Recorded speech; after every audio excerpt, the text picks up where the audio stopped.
वंदे महापुरुष देव चरणारविंदम। बोली सत्य सनातन धर्म की, सनातन धर्म की, सनातन धर्म की।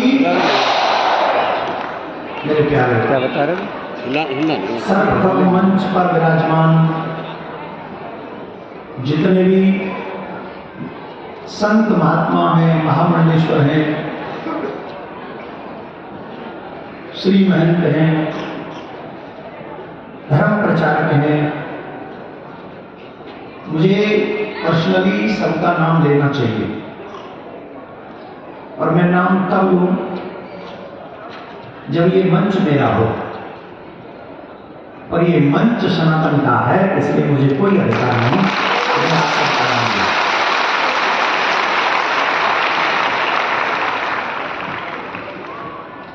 आज की इस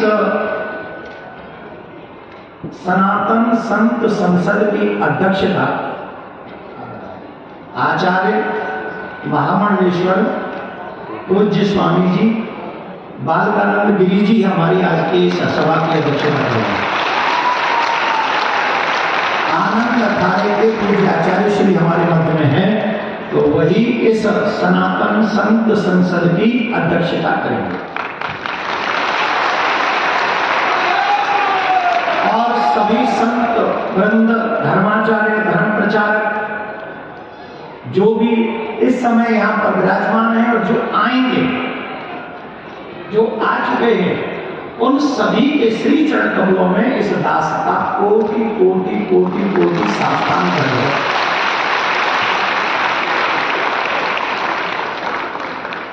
आप सभी को बता दूं कि जब इस कथा को, इस आयोजन को कृष्ण जन्मभूमि की मुक्ति के लिए जब ये कथा को यहां पर करने का प्लान किया गया,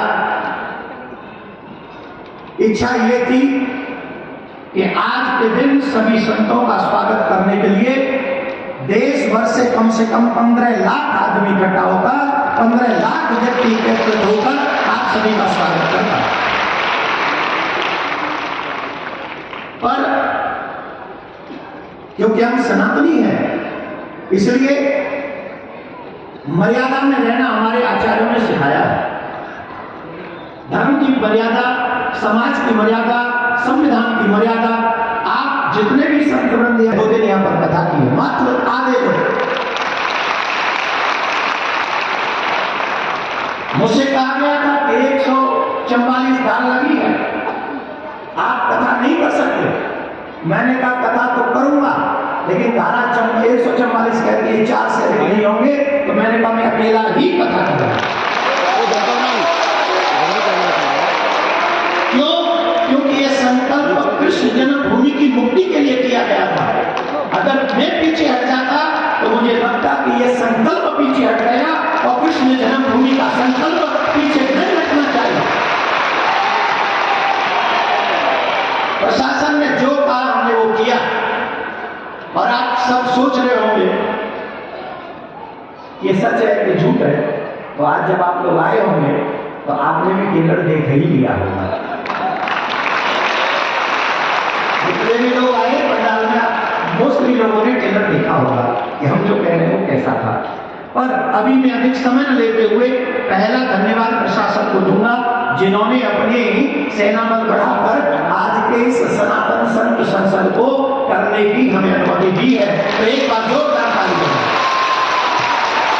दूसरी बात, जिन 5 बिंदुओं पे हम चर्चा करने वाले हैं, मैं आप श्री के चरणों में सूक्ष्म में इसलिए कहूंगा क्योंकि आप सबने सुन चुके हैं कि हम 5 सूत्र क्या है।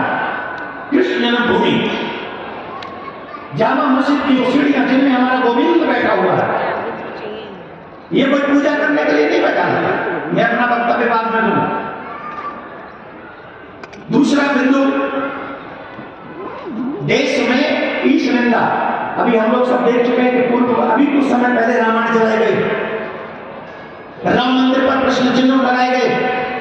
हम सबने देखा राम मंदिर के निर्माण पर भी हमारे सनातनियों को शर्मिंदा करने के लिए तमाम वीडियोस इंटरनेट पर डाले गए। हमारे रामकृष्ण के देवी देवताओं के ऊपर उल्टी सीधी टिप्पणियां करने में 1 सेकंड लोग लगाते हैं, जबकि हम देखते हैं कि अगर विधर्मियों के किसी धर्म ग्रंथ के ऊपर या किसी और के ऊपर कुछ बोल दिया जाए तो हम लोग ये भी देखते हैं कि बाकायदा कहा जाता है सरतन से जुड़ा, और हुए हैं, सुने ही नहीं है, हुए हैं, और इस देश में हुए हैं। हमें कलीलाल को भूलना नहीं चाहिए, जो मात्र एक टेलर था और बेचारा अपना किसी के कपड़े सिलकर अपना पेट भरता था। हम ये नहीं कहते कि हम किसी के धर्म की निंदा करें, लेकिन हमारे पास राइट है कि हमारे धर्म का भी कोई अपमान न कर सके। ऐसी आवाज संत संसद से जानी चाहिए।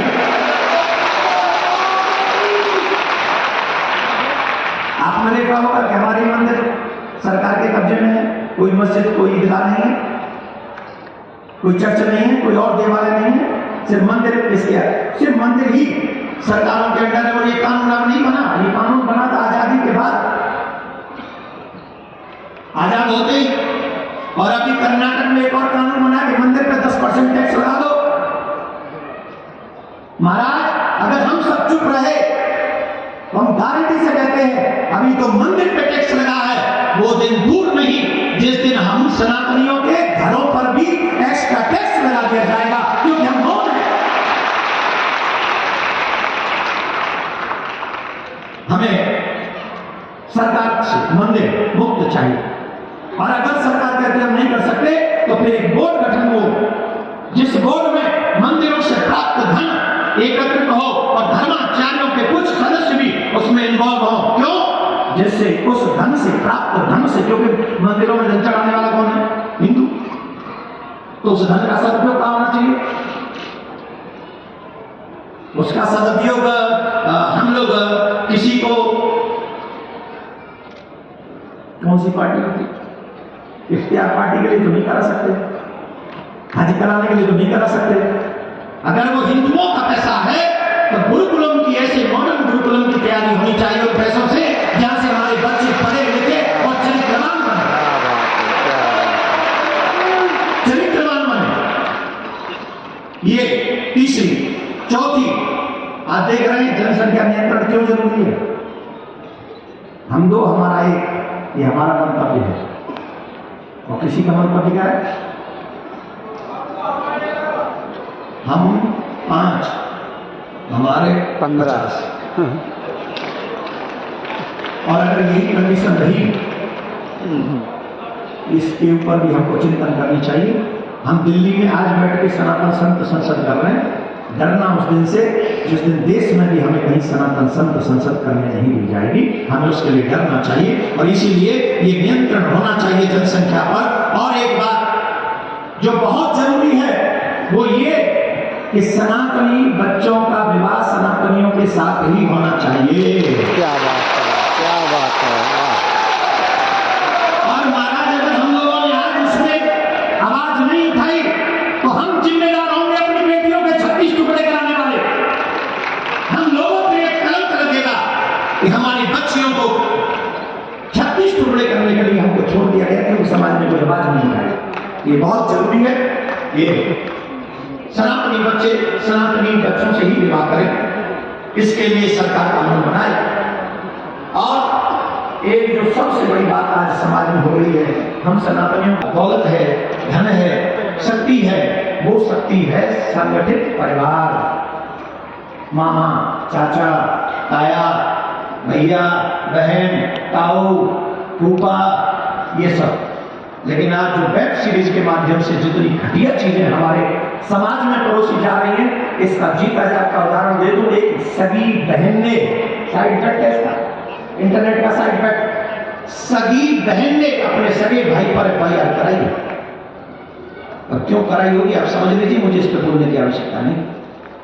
तो वेब सीरीज पर ऐसा जो चरित्रहीन हमारे बच्चों को बनाए, ऐसा कंटेंट एकदम ब्लॉक होना चाहिए, प्रसारित नहीं होना चाहिए, वो दंडनीय अपराध होना चाहिए।